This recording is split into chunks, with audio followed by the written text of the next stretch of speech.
बिस्मिल्लाहिर्रहमानिर्रहीम। अस्सलामुअलैकुम। आज हम पढ़ेंगे सबक नंबर 11 दरिया की कहानी।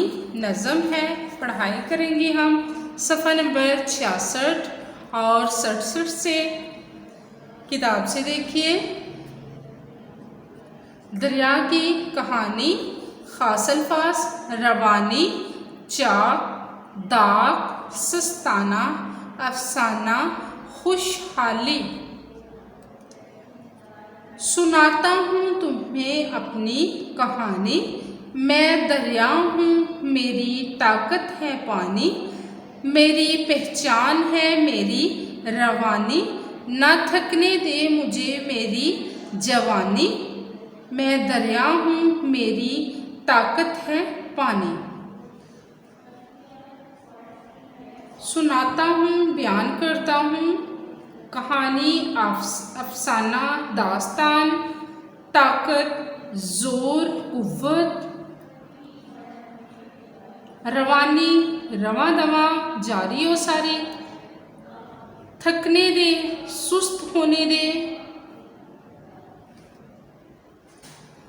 इस बात में कहा ये जा रहा है कि दरिया अपनी कहानी सुना रहा है। दरिया कह रहा है कि मैं तुम्हें अपनी कहानी, अपना अफसाना, अपनी दास्तान सुनाता हूँ। मैं दरिया हूँ और मेरी ताकत, जो मेरी कुव्वत है, वो पानी है। मेरी पहचान ये है कि मैं रवा दवा रहता हूँ, यानी मेरे अंदर जो पानी है वो रवा दवा रहता है, जारी और सारी रहता है। और मेरी ये जवानी जो है मुझे थकने नहीं देती, सुस्त होने नहीं देती, यानी मेरा पानी रुकता नहीं है। मैं दरिया हूँ और मेरी ताकत, मेरी कुव्वत पानी है।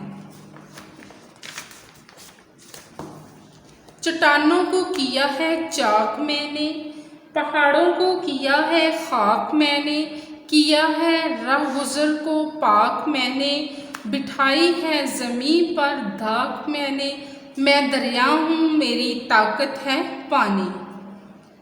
पहाड़ कह रहा है कि मैंने चट्टानों को चाक कर दिया है, चाक कर दिया है, फाड़ दिया है, चीर दिया है, तोड़ दिया है, और पहाड़ों को खाक में मिला दिया है, मट्टी में मिला दिया है।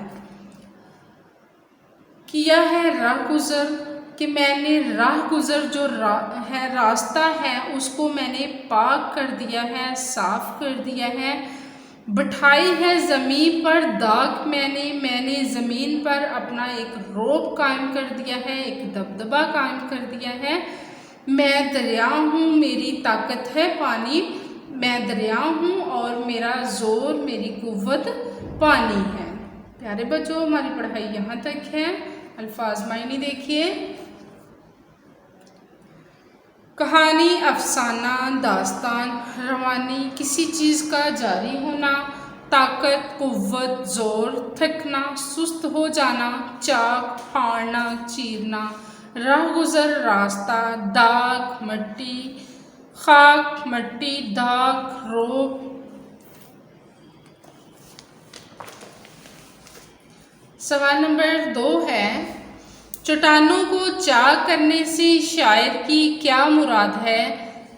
जवाब है, चाक करने से मुराद, चट्टानों को चाक करने से मुराद ये है कि चट्टानों को चीर कर इसमें से गुजरने का रास्ता बनाना। सवाल नंबर 3 है, दरिया कैसे खुशहाली की राहत बांटता है? जवाब है, खुशहाली की राहत दरिया की मदद से बंजर ज़मीन भी ज़रखेज़ हो जाती है।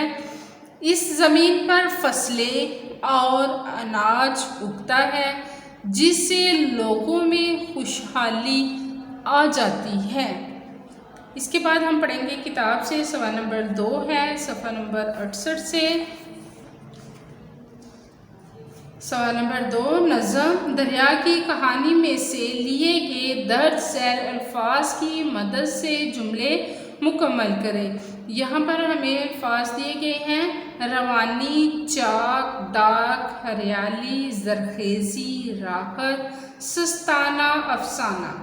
इनको लगाकर हमें जुमले मुकम्मल करने हैं। नंबर 1 है दरिया का पानी चट्टानों को खाली जगह करता हुआ बहता चला जाता है।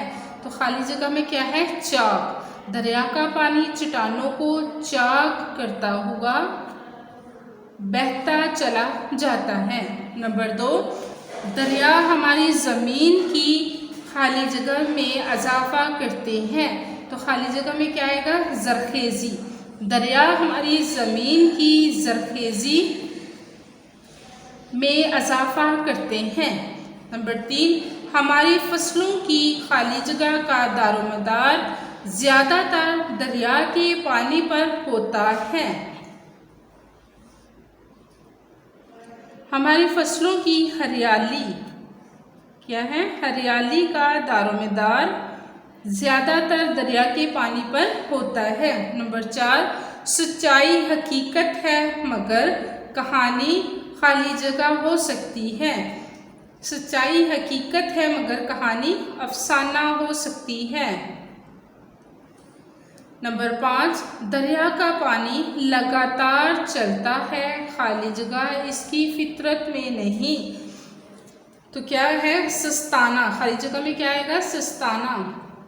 दरिया का पानी लगातार चलता है, सस्ताना इसकी फितरत में नहीं। नंबर 6, दरिया के पानी से किसानों में खुशहाली और खाली जगह आती है। तो खाली जगह में क्या आएगा? राहत। दरिया के पानी से किसानों में खुशहाली और राहत आती है। नंबर 7, दरिया के पानी की खाली जगह इसके बहाव की खासियत है। खाली जगह में क्या आएगा? रवानी। दरिया के पानी की रवानी इसके बहाव की खासियत है। नंबर 8, दरिया जहाँ बहता है वहाँ ज़मीन पर अपनी खाली जगह बैठा लेता है। खाली जगह में क्या आएगा? दाग। दरिया जहाँ बहता है वहाँ ज़मीन पर अपनी दाग बैठा लेता है। प्यारे बच्चों, डायरी नोट कीजिए, पढ़ाई करें, अल्फाज मायने, सवाल 2, 3, सवाल नंबर 2 याद करें और लिखें। इजाज़त दें। अल्लाह हाफिज़।